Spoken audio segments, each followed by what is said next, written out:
Hello and welcome to Localization Today, where we explore how language, technology, and community converge to unlock ideas for everyone, everywhere. I'm Eddie Arrieta, CEO at MultiLingual Media. Today's conversation focuses on transformation at scale. Welocalize, founded in 1997, has grown into a global provider of language services supporting enterprise clients across more than 300 languages, spanning translation, localization, AI-enabled workflows, multilingual data, and managed language solutions. We'll explore how a company with that depth and history is evolving through rebranding, new service models, and platforms like Opal, and what that says about where the industry is heading. Our guest is Paul Carr, CEO of Welocalize. Over the past 3 years, he has been leading the company through a period of significant change, aligning technology, services, and talent to meet shifting enterprise demands. Paul, welcome to the show.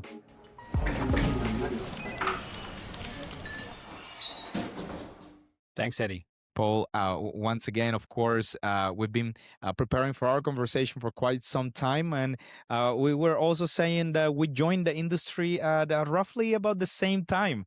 So we have a similar, at least, period of time where we've enjoyed being part of this amazing industry. And you've been leading Welocalize for the past 3 years now. What surprised you the most when you stepped into the role? What can you tell us about that in this conversation? Yeah, sure. Well, we did join at roughly the same time. I remember us meeting 3 years ago, and we'll let the audience decide. We'll let the audience decide as to how much older we look at this point. Right. Look, I was new to the industry. So I was new to localization, working in the local, language services industry. I had been a buyer of language services, so I'd been on the customer side, and so I think what surprised me when I joined Welocalize is just the complexity of delivering language services. I think to the uninitiated, to most buyers, particularly those who don't, come out of the industry, I think it's easy to underestimate what's really involved in putting together a sort of a global language, supply chain, and the process complexity and the edge cases and the management of talent. So I think that was and obviously, with a truly global, footprint from both a talent and a technology standpoint. So I think when I first joined and I was, going to school on learning the business, that was probably the biggest surprise. And of course, the past 3 years have been significantly, let's say, different for anyone who's been in the industry for the past 20 years, 15 years. Things change very quickly after you join, or perhaps that is why you join. Looking at the industry today versus 3 years ago, what are the things that have changed the way in which you take on your priorities, your leadership priorities? What has changed? Yeah, well, certainly the last 3 years has been pretty disruptive. I joined in March of 2023. The ChatGPT was launched in November of 2022, so that definitely coincided. I mean, I think that what we're going through now with artificial intelligence is every bit as meaningful as, fundamental shifts in technology and disruption that went on with the internet, period in the early 2000s, the late 90s, early 2000s. I mean, I think it's arguably as profound as the Industrial Revolution. I mean, we are just in one of those sort of once in a generation massive technological shifts. So I think certainly that is, we've been living that over the last 3 years. I think every industry is living this to some greater or lesser degree. This is just a pervasive, disruptive kind of effect across many, many sectors.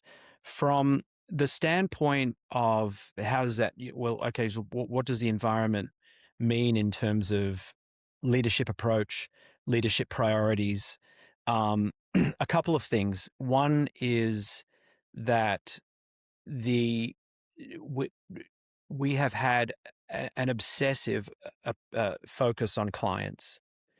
And yeah, look, having client focus and client orientation is a pretty good principle at the best of times.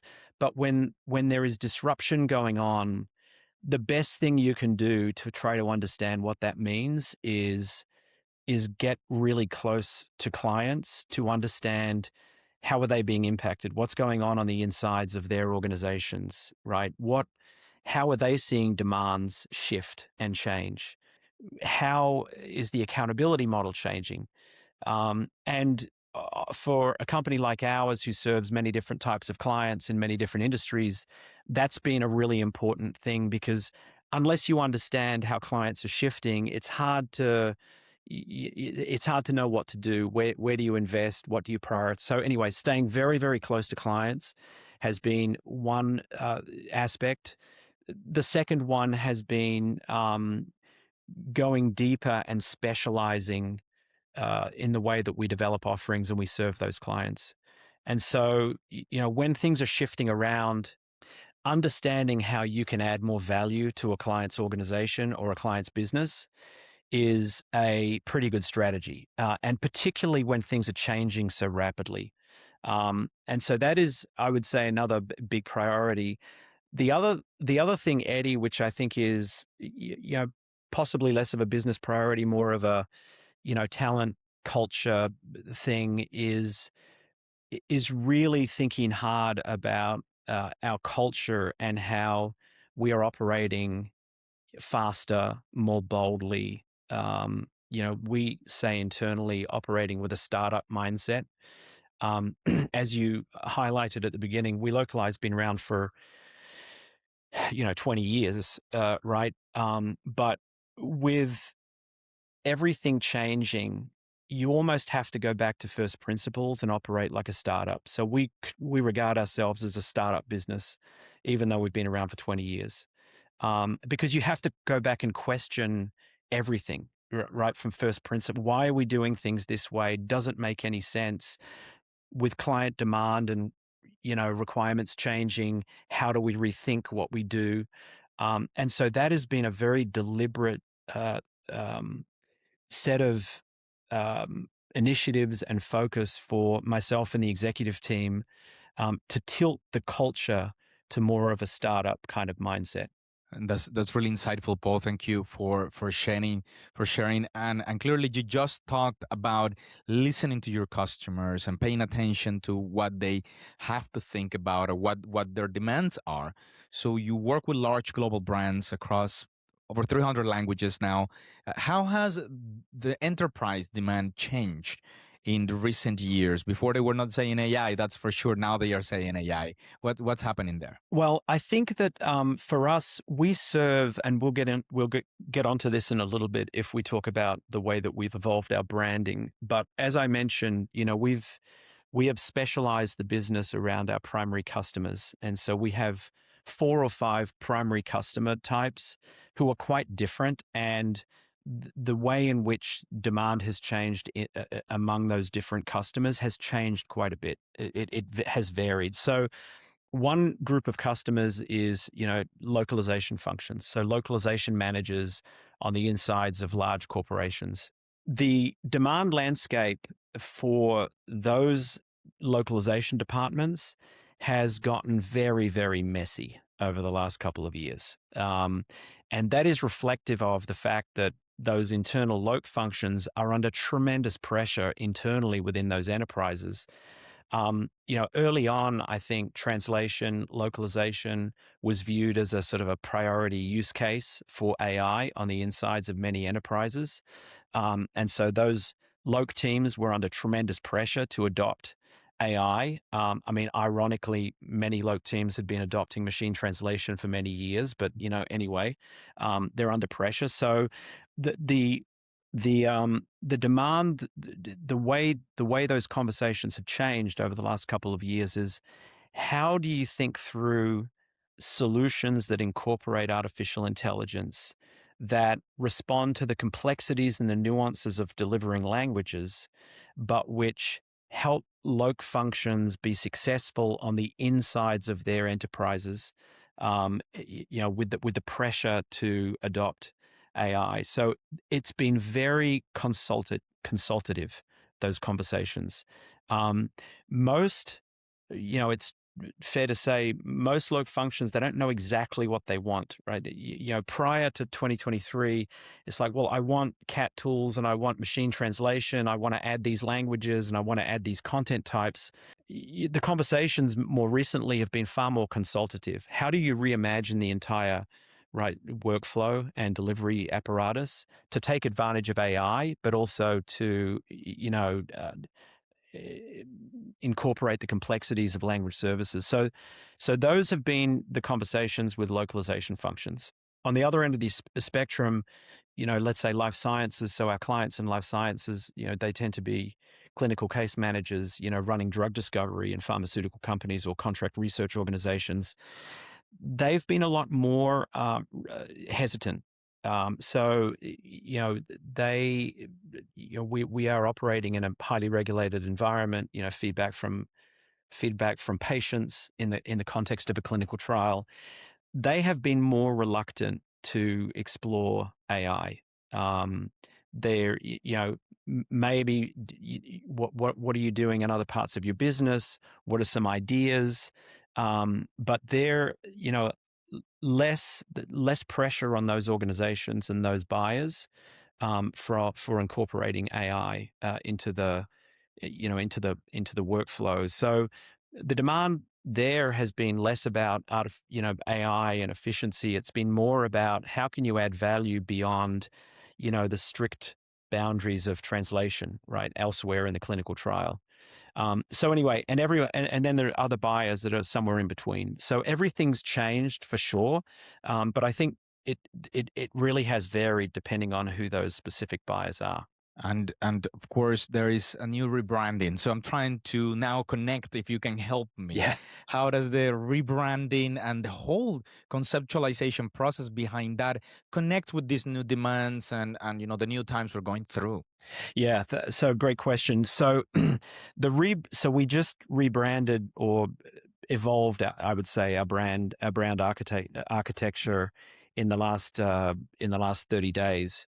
The reality is that we have now evolved our brand architecture to be more in line with our strategy. So we've been executing on a certain strategy over the last couple of years, and what we found was that our branding no longer reflected our strategy or the company we were. So, as I mentioned earlier, over the last couple of years, we've had an intense focus on clients and an intense focus on delivering specialized solutions to those clients. And as part of that, we have organized the business around client segments. So each of our client segments, has a general manager. They oversee a commercial and go-to-market team. They oversee operations. They oversee product and technology teams, all in service of those clients. And we found that over the last couple of years, the majority of our revenue is not coming from localization departments. In fact, 2/3 of our revenues come from outside of localization departments, which is problematic when your corporate, name has localization in it. So, Welocalize has localization embedded in the name. And to 2/3 of our clients, the word localization actually doesn't mean anything. It has no meaning. So we felt we needed to change our corporate logo to better reflect.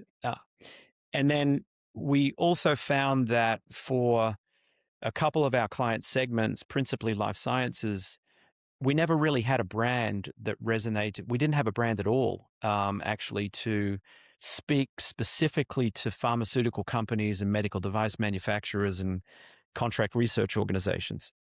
So we basically, we created Welo Global, which is our new corporate name.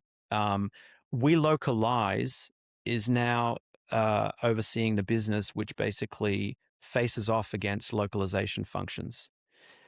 We created Welo Life Sciences, which is uniquely facing off against pharmaceutical companies and medical device manufacturers.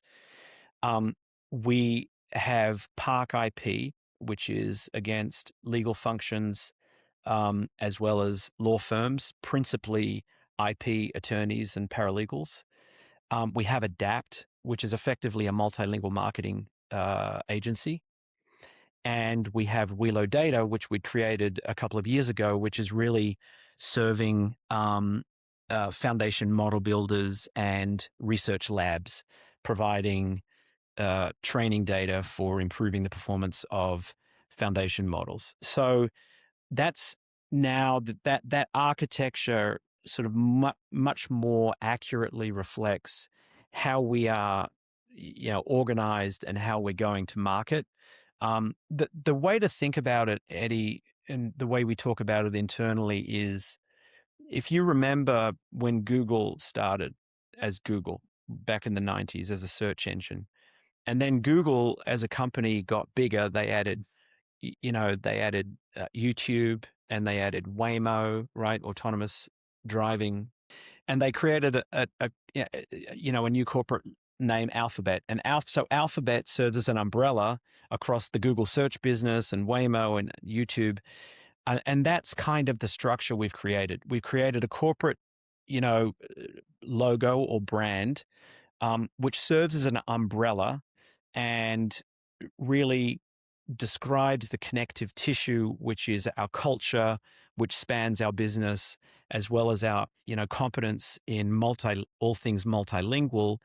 But then the logos that are below it, Welocalize, Welo Life Sciences, Park IP, Adapt, and Welo Data, they are the client-facing brands, right? With the teams that are speaking to those clients in a way that's very relevant, and that's where our marketing efforts are, and our sales and commercial efforts as well. And of course, you have mentioned, rightly so, an evolution of the brand, and of course, an evolution of how the team sees itself, evolution of the talent within the organization, and within, you mentioned it, all things multilingual. What does this shift mean? And I know this is probably the elephant in the room. Many companies avoid talking about this, but what does this shift mean for linguists? For language professionals? How are the roles evolving within the new ecosystem, the new environment that you are building within the organization? Yeah, well, so I agree with you that there is not enough conversation about that, the implication of, the shifting landscape for linguists. There's obviously a bunch of surveys, and we've done some, and some are more public, that indicate very clearly that the level of happiness, right, among the linguist population has never been lower. In fact, many are either leaving the industry or considering leaving the industry. So it is a very challenging environment. We are trying to be proactive in this regard, actually. We think that the implication of generative AI for linguists is not that different than the implication of generative AI for language service providers and others. And it's not too different from the implication of generative AI in other professions or other industries or segments. And that is that in very general terms, generalists will struggle. Generalists in any profession will tend to struggle in a world where, a model or an agent will be very good at the general work. And so we see the implication of that is, one of the implications is around specialization. And we think that's true, we think that's true of linguists. We think it's true of many other professions. And that is to say, there are, becoming the expert at the tone of voice or the language of a specific enterprise, or developing the specialization for very specific content, medical content, right? Let's say, or legal content. We think that is a good approach for linguists among everyone to remain relevant and valuable. One of the things we have started to do is to create a language academy where we are trying to. We've developed training programs around 3 areas to try to provide linguists with the opportunity to develop more specialized skill sets. I think it's just a start. We've had a number who have taken that up. But anyway, in general terms, I think specialization from a linguist standpoint is going to be one strategy to remain relevant, right, and valuable to clients. The other one that we think about is becoming an absolute expert in leveraging AI tools to increase productivity and throughput. And so if you think about, for instance, software engineering, which is probably the most advanced when it comes to the adaptation of agents to support software engineers. Okay, so the latest tools, whether it's Claude Code or Codex or Cursor, the tools are so good now that software engineers, 90% of the code, they don't write 90% of their code anymore, right? And they're 5 to 10 times more productive. They can generate 5 to 10 times more output than in the old days. If you want to survive as a software engineer, you have to know how to use these tools to be 5 to 10 times more productive.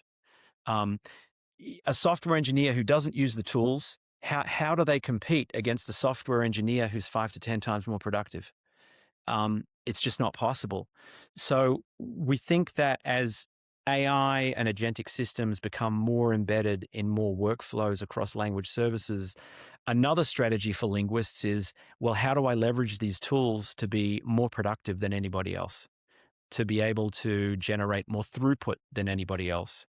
Now, that is possibly a controversial statement. I know a lot of linguists, are kind of, anti to some degree these tools, and post editing is horrible, and it's not.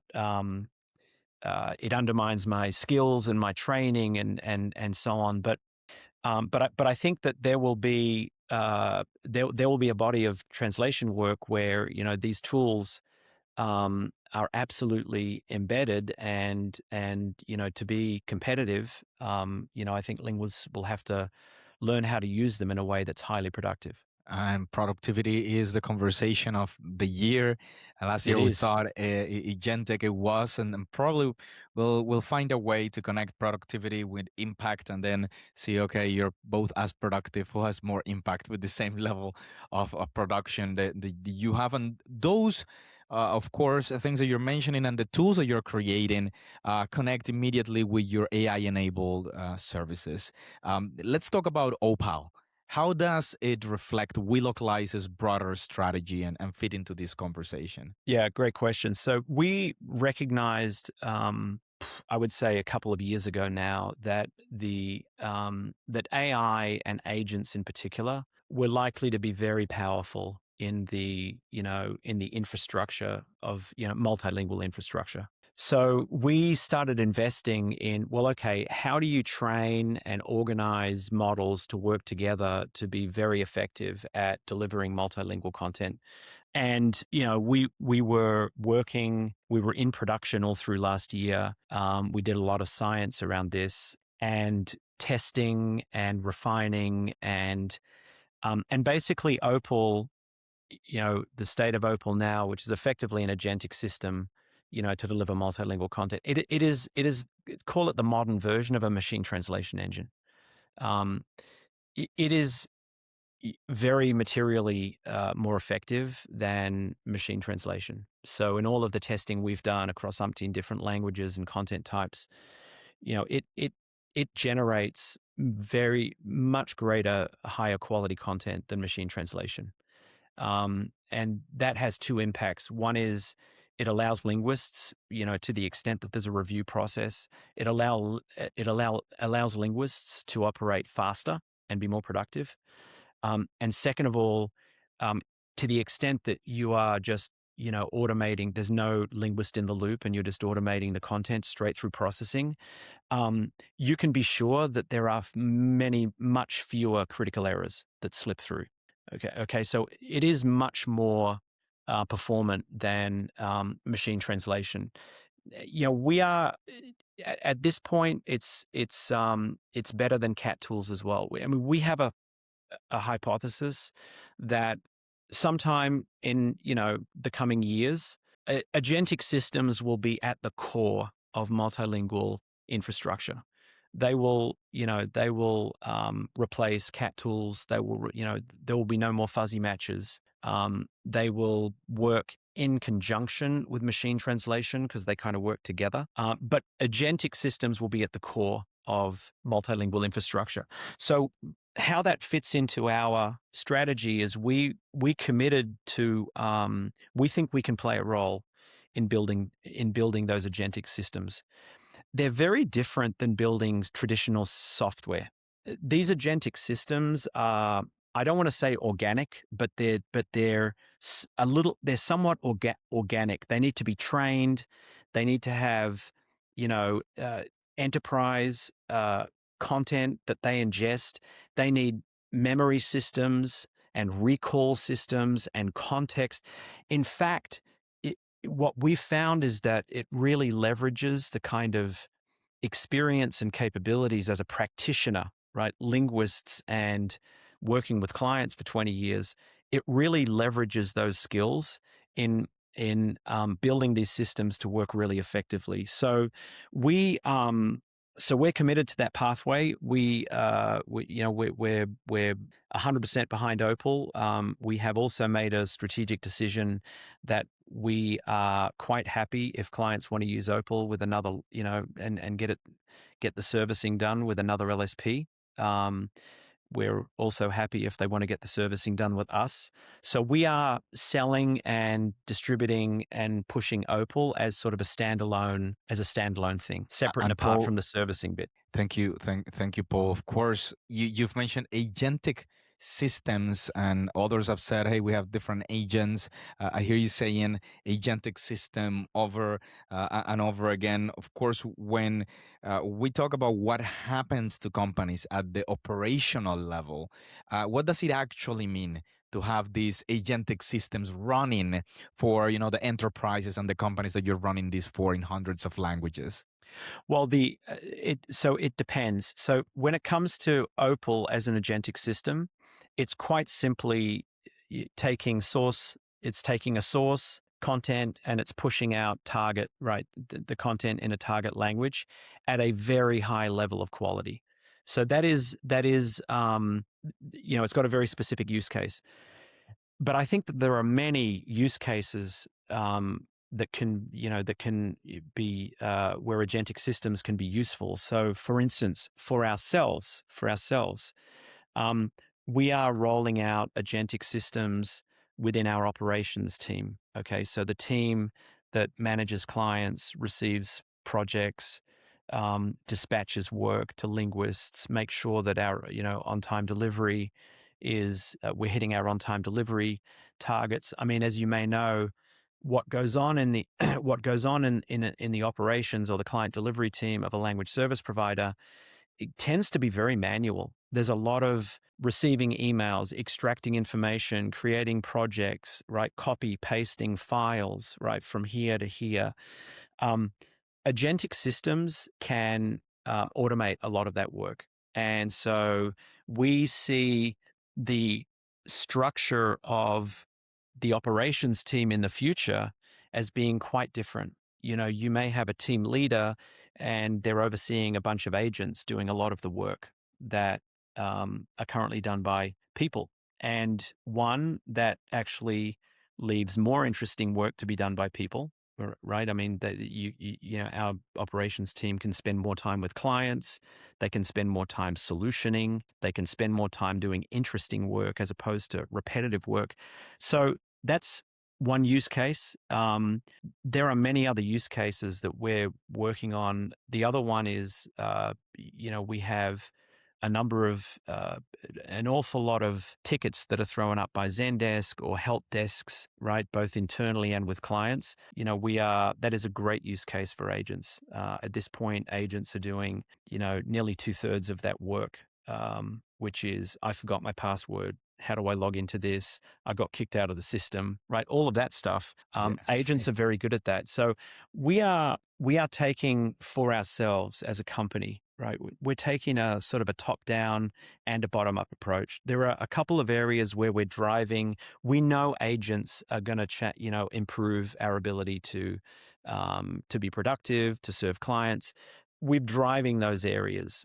One is within operations, as I mentioned. Another one is help desks. But we're also taking a bottoms-up approach where we're letting the team just explore and experiment with these tools, and come up with use cases that are, particularly useful for their specific circumstances and their specific teams. So we're sort of taking a top-down, bottoms-up approach. I suspect that in most enterprises, they're doing the same things. Right, that I think everyone is experimenting and exploring with agentic systems at the moment.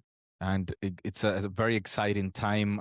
Claims are, rampant, and some claims can be backed, some can be backed, and of course, clients finally will have the word to say if something is working for them or not. You are mentioning high quality. And I think there's a huge expectation. We've talked about productivity. I think productivity is one of the expected outcomes of this entire transition we're going through. High quality is something that you're mentioning. Machine translation, large language models, humans. How do you combine all of this within your systems to ensure that level of quality that you are now expecting from your team as well? So I think that's right. I think that the application of AI or agents done the right way, you should get higher productivity and higher quality. Right? If you remember back to the automobile industry, right, where Toyota revolutionized the Toyota production system. They revolutionized the way automobiles were manufactured, and they could and those methodologies allowed Toyota to produce cheaper vehicles and higher quality vehicles. So there was not the trade-off; you got both. I think the promise or the prospect of agents and AI is that you can get both. You can get more productivity and you can get higher quality. Now, the way that we are partly what we can see on specifically when it comes to operations, okay, is that when you have a team that's doing a tremendous amount of manual work day in, day out, you get human errors. Applying agents can reduce those human errors. And now, but the way to do that is to have very good control systems around those agents that monitor and can deal with edge cases or exceptions very easily and very easily by the operations team. So part of what you don't want to do is deploy agents and have no governance around it. It's very important. What we found is if you really want, these things not to go off the rails, and you really do want to use these agents to improve quality, reduce error rates, having the monitoring and the governance around it is crucial. So we've been quite deliberate in the way we're building and deploying agents to ensure that they have that governance. There is a user interface. So, our operations team can interrogate what's going on. They can work back through reasoning traces, and errors can be detected. So that's been a very important part of how we've gone about building and deploying agents. And another question, of course, that comes to mind right away: governance, extremely important. Privacy. What are you putting in place that helps your enterprise clients and different projects you have ensure that you have in place the right elements to make sure the privacy is ensured? Yeah. Well, privacy, data security, cybersecurity. I mean, the largest and most sophisticated companies in the world just won't do business with you unless you are pretty robust in terms of those things. So we've had a lot of that stuff in place for a while. I mean, we're heavily ISO certified in our processes. We go through regular audits when it comes to data security, privacy. And so as we have constructed or incorporated models into our workflow, we have made sure that we have, we would never put any, of our own information or a client's information into a public model, right? All of the models we're using are, they're enterprise versions, they're behind firewalls, they're completely secure. So in the way that we have set up our AI infrastructure, it's been consistent with the kind of the data security and privacy and ISO certifications that we've had in place for years. And this is a very, very critical point of conversation for many enterprises. Thank you once again for having this conversation. I want to talk, shifting gears here, about the future. The language industry was a lot of pessimism, a lot of panic, especially among LSPs, many linguists, of course, translators. And now we've seen things evolve a little bit. Where does Welocalize aim to lead in the future of the language services industry, and where do you think the industry is going? Well, I think you're right, Eddie. There was a fair amount of sort of existential pessimism a couple of years ago, right? Is the industry going to go away, right? Is localization and translation a solved problem? I think that it's pretty clear at this point that it's not going away at all. Right? I mean, there is still tremendous demand. I think it will look really different. I mean, what we've seen is that at the core of that difference is what we've seen as the nature of unfolding demand. Okay, and that is that the application of AI and agentic tools will make translation a lot more efficient and a lot cheaper. There's no doubt about that. We've seen it.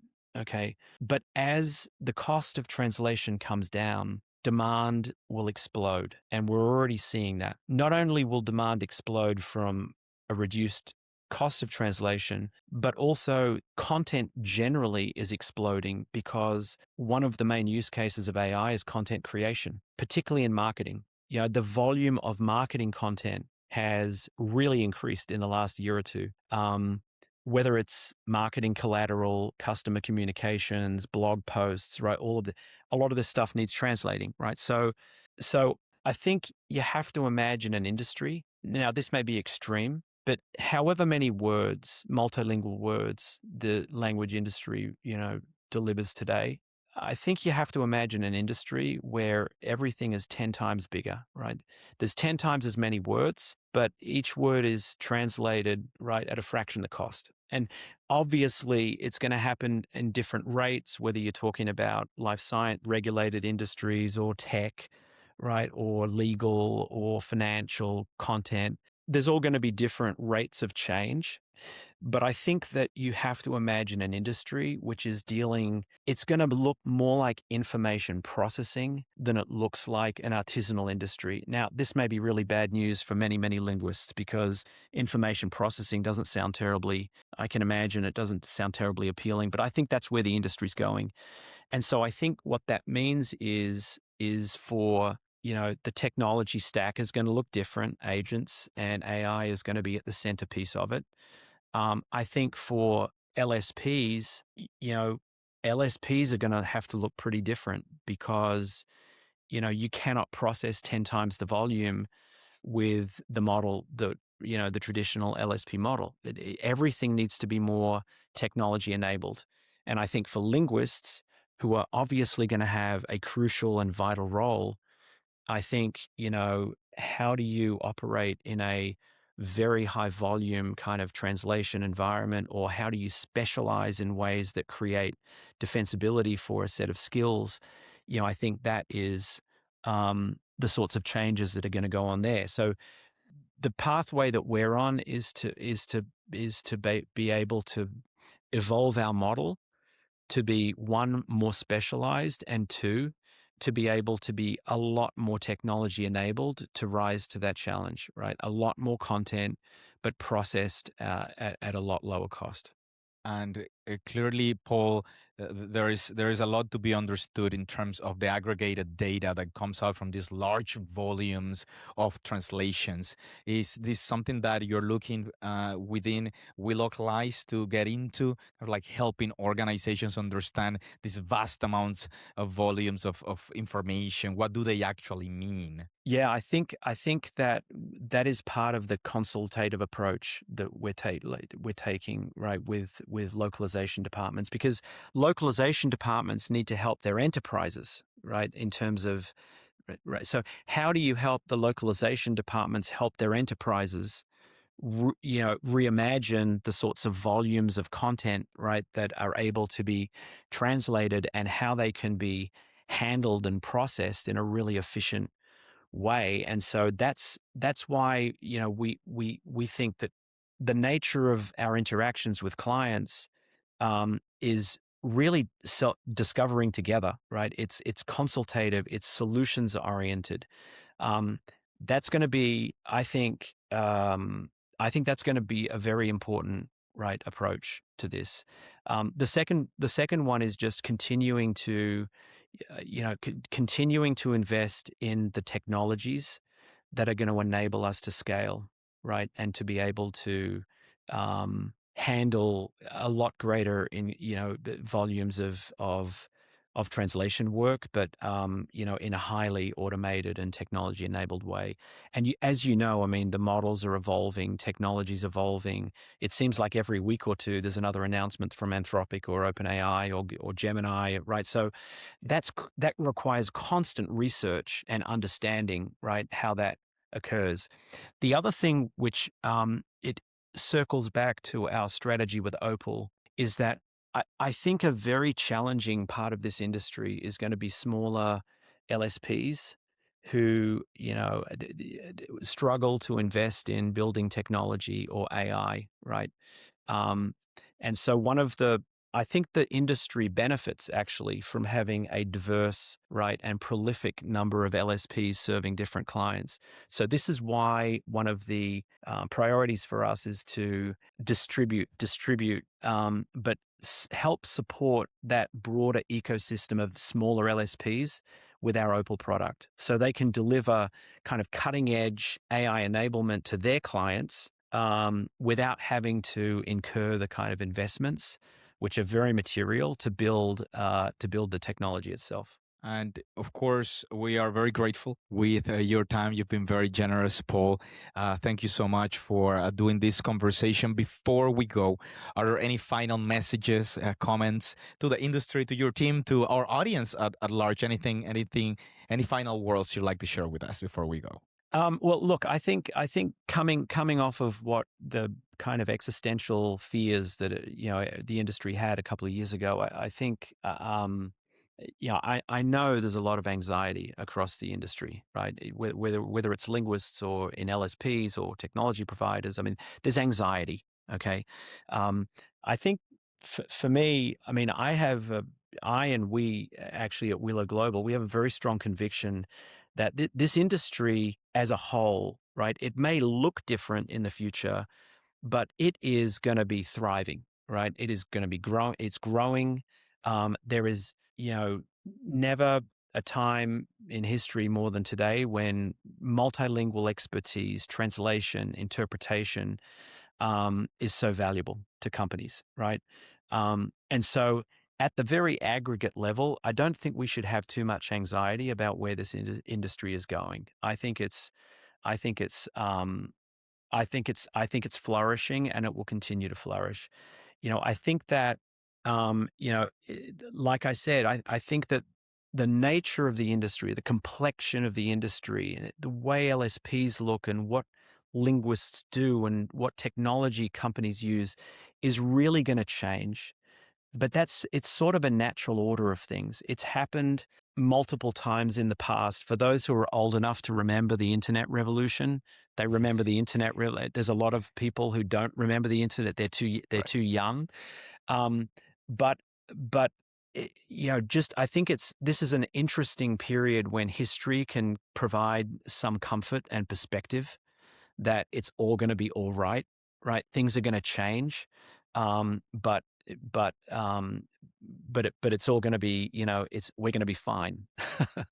I would say, what do you do in that sort of an environment? You can choose to a degree to be anxious and nervous and stressed, or you can choose to go back to school and be curious and learn new skills, new things, be open-minded. I think that's a fair that's a lot healthier mindset to have at this point at this point in the industry's evolution. And we agree with it. We've seen it. We've seen it in the companies that come with that type of mindset, and it's a lot easier to innovate and to look for new opportunities when you have that mindset. Paul, thank you very much for doing this. You're welcome, Eddie. Thank you.